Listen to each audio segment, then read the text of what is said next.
As we finalize the month of January, we bring you the latest monthly business updates here on Business Digest. My name is Diana Iriza. First, the headlines.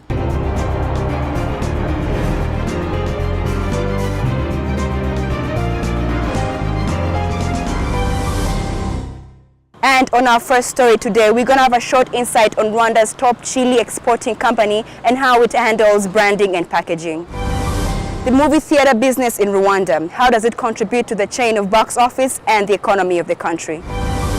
21 business delegations from Zimbabwe are visiting Rwanda with an aim on investing on Rwandan businesses.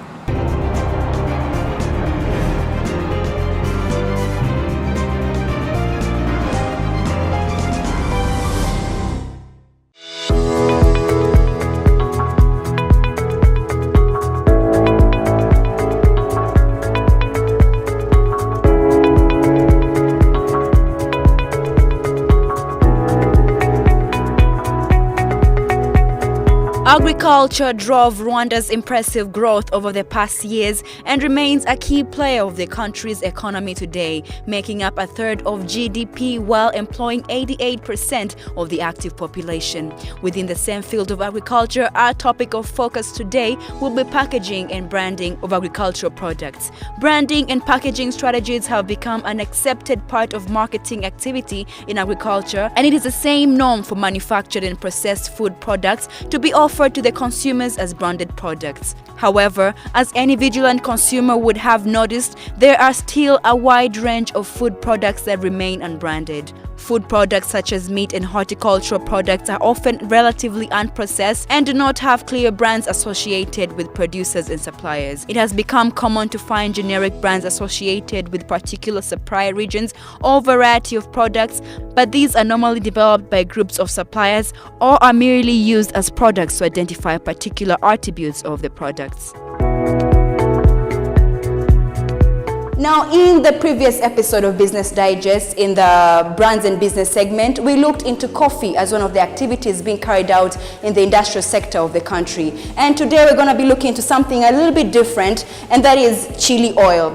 Gashora Company produces Didi's chili oil, and I'm going to be having a short discussion with the manager of this company, and our discussion will be focused on packaging and exportation of this product. Our government is helping us, come through Ministry of Finance, helping to give us the tax exemptions about importing of the packaging material and some equipment. They try to help us to reduce the tax, but when it comes about transport and time, still having this issue of not getting the packaging material at the right time. Ashora Firm Limited, created in December 2, 2015, is a Rwandan supplier of agro products to both local and international markets, exports chili products to US, Belgium, France, India, Netherlands and Switzerland. So far, they have exported over 24 megatons of fresh chili to the UK, hundreds of liters of chili to the US and Switzerland every year. The company now has a farming contract with more than 1,500 farmers, aimed to expand their chili cultivation and increase chili export to global markets. Their products include bird eye chili, dry African bird eye chili, dry hybrid chili, and chili oil that is commonly known as Didi's chili oil, that is made of high-quality hybrid and habanero chili that is grown and processed and packaged in Rwanda. I'm trying about Kenya, now we are dealing about the certification issues. But Rwanda Bureau of Standards is helping me a lot to get this certification.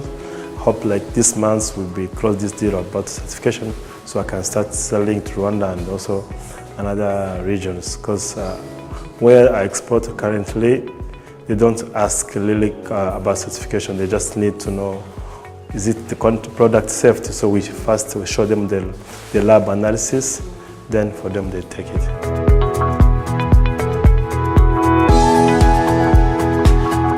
Yeah, 500 liters, most of them goes to UK, 100 liters goes to the US, and 100 liters to Geneva, but 300 liters go to UK. And probably we are going to increase the quantity because they really like the the product. The chili oil, it seems to be like a new product to Europe or the US, because for them they only know about chili sauce. But when you tell them about chili oil, they don't know. They only know about the other products called kabanga, but now they try to test what is the now new products coming from Rwanda. It's a chili oil, so they really like it.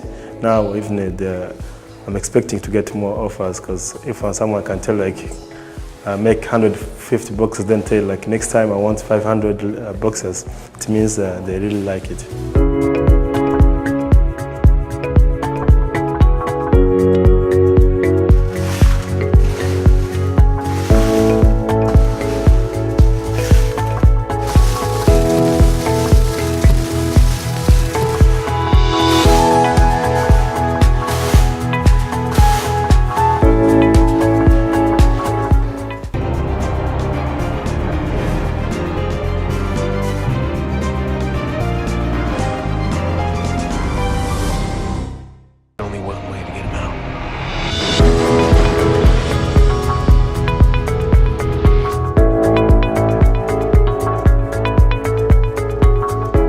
Many people in Kigali enjoy taking a break from their everyday lives and taking in a movie at a local theatre.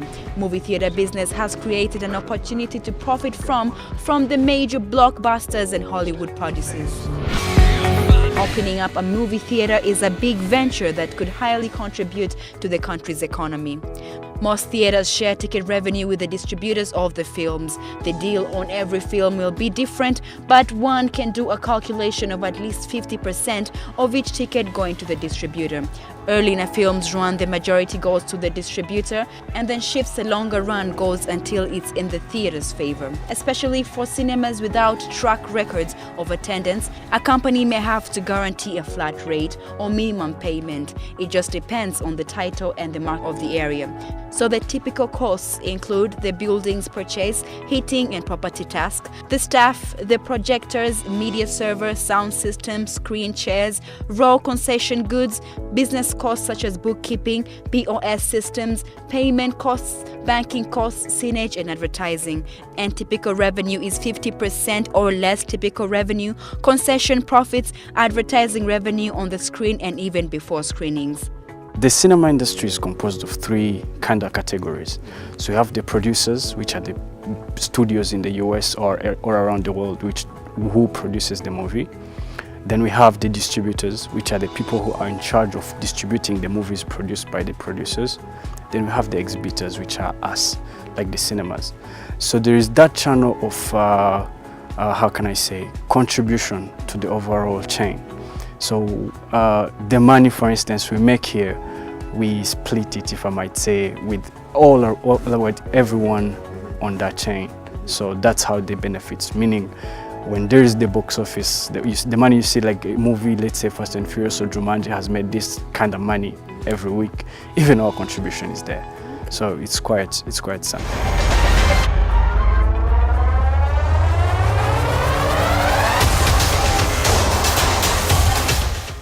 Century Cinema, a local movie theatre and also a business venture that has been running for more than 3 years. In a year, during months such as September and December, this movie theatre gets high occupancies. The cinema hosts at an average of 60,000 people a year. Having an experience of coming in a theatre of the kind, watching the movies that are just releasing at the time whereby in Hollywood are releasing, it's quite an experience that Kigalians and Rwandans in general have not been having. So that's what we have in Kigali. That's why we brought to Kigali.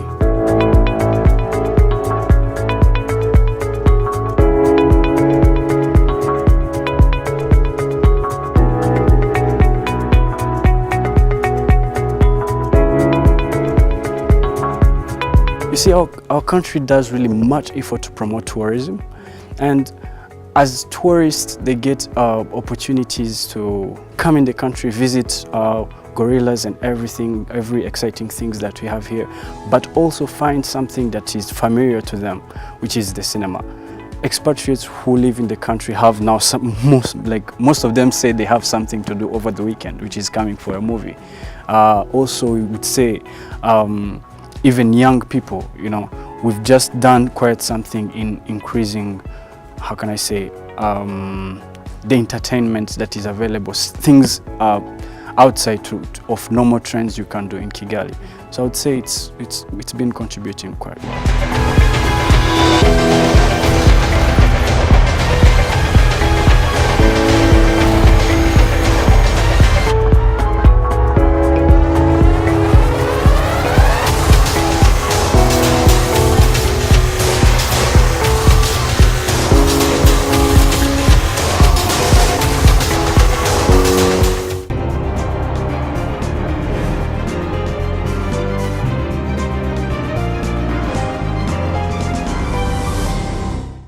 And on the Biz Insider segment, I am going to have a one-on-one discussion with Dr. Divine Lukule, the president of Zimbabwe National Chamber of Commerce. And our discussion will be how Zimbabweans are looking for investment opportunities here in Rwanda.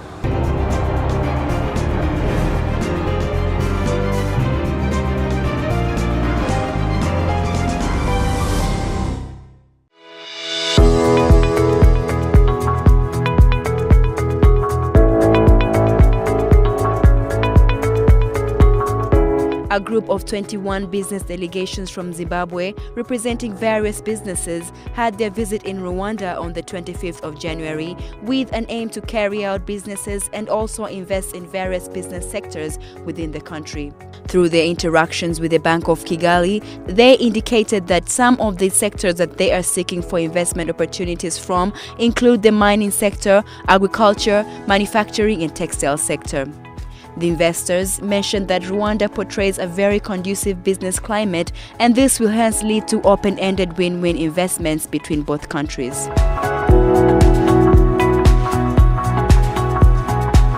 You're watching Business Digest, and let's get into our segment Biz Insider with our guest, Dr. Divine Lukule, President of Zimbabwe National Chamber of Commerce, and she also happens to be the Managing Director of Securico. Ms. Lukule, thank you so much for joining us. It's my pleasure, Diana. Yes, she's going to be throwing more light into our today's story. Ms. Lukule, please explain to us why you chose Rwanda. Well, we chose Rwanda because certainly, as they call it, remarkable Rwanda.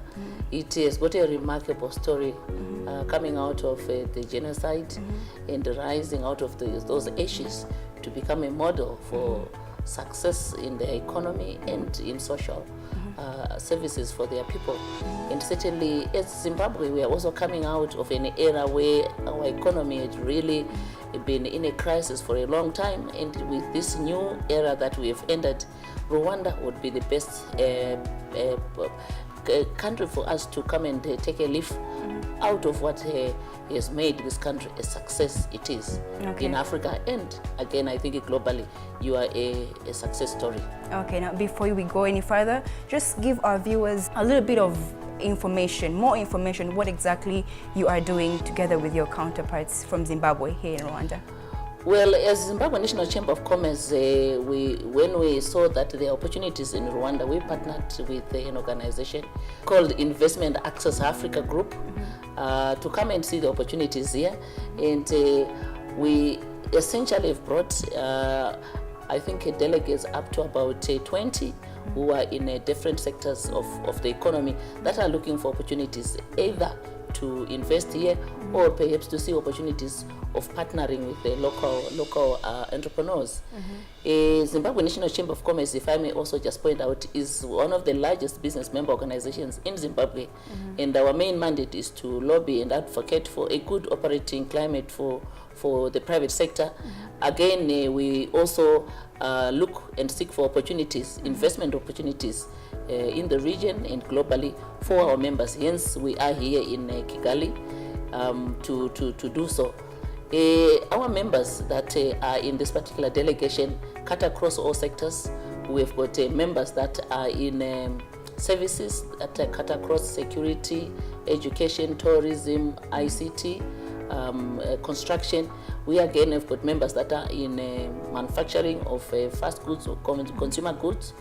And again, we have companies that are in agro-processing, both from primary right up to the whole, along the whole value chain to distribution. We have companies that are in construction. We have, I think, I think that's the variety of some of the construction as well, and telecoms. I may also point out that in this delegation, we are accompanied by our key stakeholder, our policymakers from government. We have the central bank with us at director level, the director of exports. We have him. We also have got Zimtrade. Zimtrade is the body that oversees our import and exports, and we are represented by our parent ministry, that is Ministry of Industry, Commerce and Enterprise Development. Are there any specific sectors in Rwanda that you think you should begin with in terms of investments? Any sectors that need your investments first? When we had a meeting earlier on at the RDP, we got a whole lot of areas that people started seeing opportunities in. One of the areas that people saw, and which was actually enough emphasis from RDP, was the fact that Rwanda is looking for investment for companies that are coming to invest and export. Because there are huge incentives for that, and companies that are coming to set up here and play in areas where obviously there's serious need. One of the areas that we saw is agribusiness. We believe the beef industry is presenting serious opportunities, construction as well, and manufacturing of construction and equipment that way, things like obviously, I'm sure it's cut across from cement to steel and a whole lot of requirements in construction in between. And I think another area is, from what we discussed, is the area of ICT. I think there's a need for, leapfrogging where we are, and obviously, catching up with the rest of the world. And there are areas in investments in ICT, various along the way. Okay. How are Rwandans supposed to benefit from this, or how are they going to benefit from this? Well, obviously, it's foreign direct investment. Yeah. So, you are getting people that are bringing in money, new money. They are coming in to create more jobs, which obviously is one of your Vision 2020 areas of focus. We will obviously be generating more forex if someone comes in and obviously goes into a sector where they will be able to even export. Besides meeting a local demand, certainly there will be generation of foreign currency.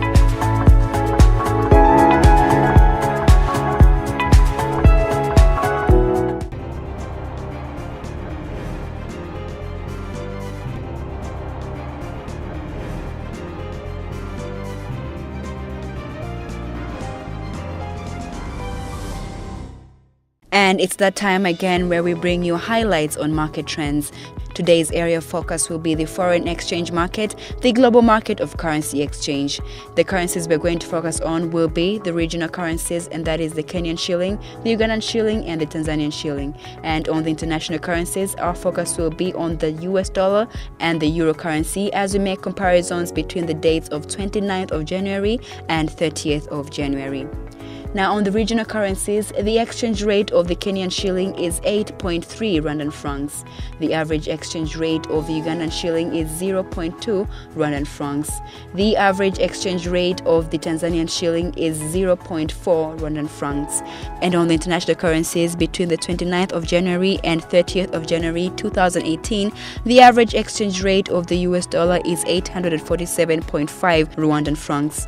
The average exchange rate of the euro currency is 1,847.7 Rwandan francs.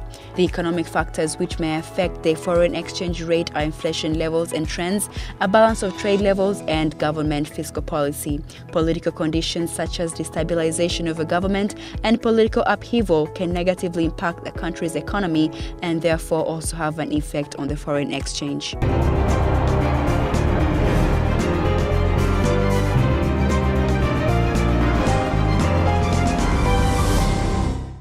I am signing out now. Thank you so much for watching. My name is Diana Iriza. Weekly business tips are up next. See you next week.